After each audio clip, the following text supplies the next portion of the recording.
नबूकदनजर सबको सोने की मूरत की पूजा करने का हुक्म देता है। तीसरा बाब। नबूकदनजर बादशाह ने एक सोने की मूरत बनवाई जिसकी लंबाई 60 हाथ और चौड़ाई 6 हाथ थी और उसे दोरा के मैदान सूबा बाबिल में नस्ब किया।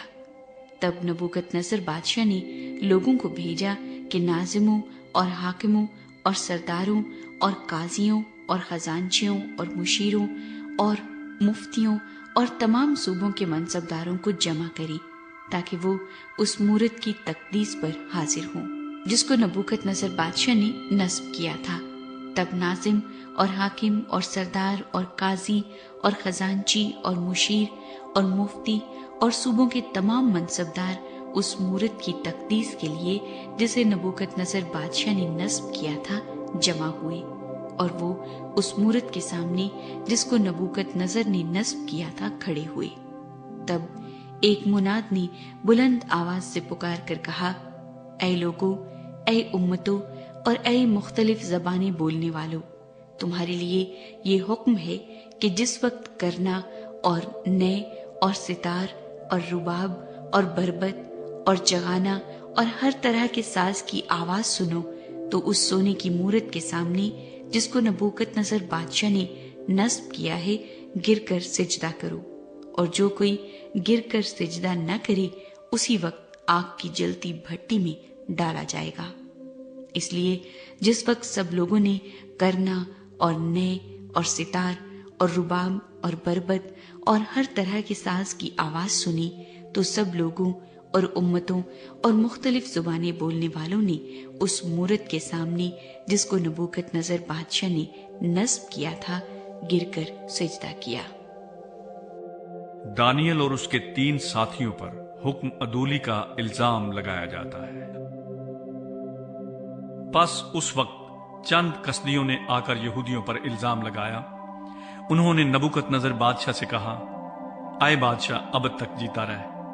आए बादशाह, तूने ये फरमान जारी किया है कि जो कोई करना और नए और सितार और रबाब और बरबत और चगाना और हर तरह के साज की आवाज सुने गिरकर सोने की मूरत को सिजदा करे, और जो कोई गिरकर सिजदा न करे आग की जलती भट्टी में डाला जाएगा।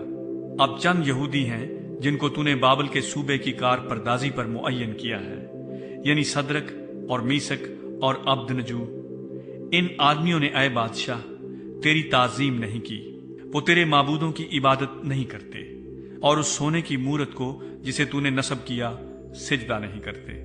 तब नबूकदनजर ने कहरो गजब से हुक्म किया कि सदरक और मीसक और अब्दनजू को हाजिर करें, और उन्होंने उन आदमियों को बादशाह के हजूर हाजिर किया। नबूकदनजर ने उनसे कहा, ऐ सदरक और मीसक और अब्दनजू, क्या ये सच है कि तुम मेरे माबूदों की इबादत नहीं करते हो और उस सोने की मूरत को जिसे मैंने नस्ब किया सिजदा नहीं करते?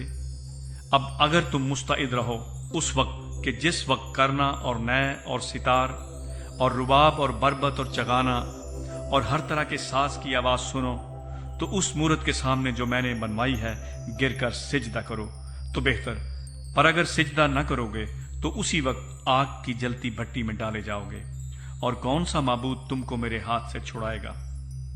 सदरक और मीसक और अब्दनजू ने बादशाह से अर्ज की कि आए नबूकदनजर, इस अमर में हम तुझे जवाब देना जरूरी नहीं समझते।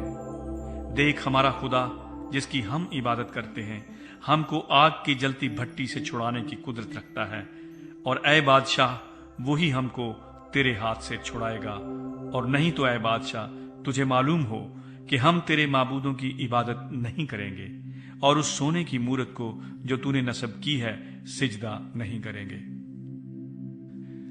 दानियल के 3 साथियों को सजाए मौत सुनाई जाती है।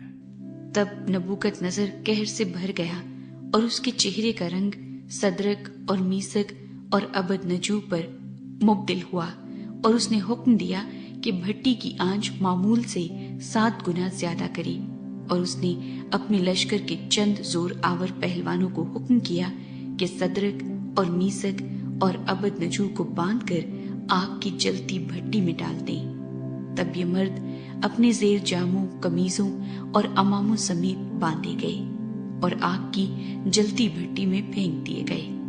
بس چونکہ بادشاہ کا حکم تاکیدی تھا اور بھٹی کی آنچ نہایت تیز تھی، اس لیے صدرک اور میثق اور عبد نجو کو اٹھانے والی آگ کے شعلوں سے ہلاک ہو گئے۔ اور یہ تین مرد یعنی صدرک اور میثق اور عبد نجو بندے ہوئے آگ کی جلتی بھٹی میں جا پڑے۔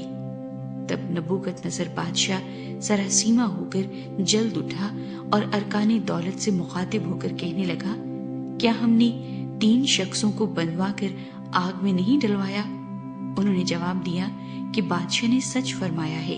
اس نے کہا، دیکھو میں 4 شخص آگ میں کھلے پھرتے دیکھتا ہوں اور ان کو کچھ ضرر نہیں پہنچا، اور چوتھے کی صورت الہ زادے کی سی ہے۔ تینوں آدمیوں کو رہا کر کے سرفراز کیا جاتا ہے۔ تب نبوکت نظر نے آگ کی جلتی بھٹی کے دروازے پر آ کر کہا، آئے صدرک اور میثق اور عبد نجو، خدا تعالیٰ کے بندو، باہر نکلو اور ادھر آؤ۔ پس صدرک اور میثق اور عبد نجو آگ سے نکل آئے۔ تب ناظموں اور حاکموں اور سرداروں اور بادشاہ کے مشیروں نے فراہم ہو کر ان شخصوں پر نظر کی اور دیکھا کہ آگ نے ان کے بدنوں پر کچھ تاثیر نہ کی اور ان کے سر کا ایک بال بھی نہ جلایا اور ان کی پوشاک میں مطلق فرق نہ آیا اور ان سے آگ سے جلنے کی بو بھی نہ آتی تھی۔ پس نبوکت نظر نے پکار کر کہا کہ صدرک اور میثق اور عبد نجو کا خدا مبارک ہو، جس نے اپنا فرشتہ بھیج کر اپنے بندوں کو رہائی بخشی، جنہوں نے اس پر توکل کر کے بادشاہ کے حکم کو ٹال دیا اور اپنے بدنوں کو نثار کیا کہ اپنے خدا کے سوا کسی دوسرے معبود کی عبادت اور بندگی نہ کریں۔ اس لیے میں یہ فرمان جاری کرتا ہوں کہ جو قوم یا امت یا اہل لغت صدرک اور میثق اور عبد نجو کے خدا کے حق میں کوئی نامناسب بات کہیں، ان کے ٹکڑے ٹکڑے کیے جائیں گے اور ان کے گھر مزبلہ ہو جائیں گے، کیونکہ کوئی دوسرا معبود نہیں جو اس طرح رہائی دے سکے۔ پھر بادشاہ نے صدرک اور میثق اور عبد نجو کو صوبہ بابل میں سرفراز کیا۔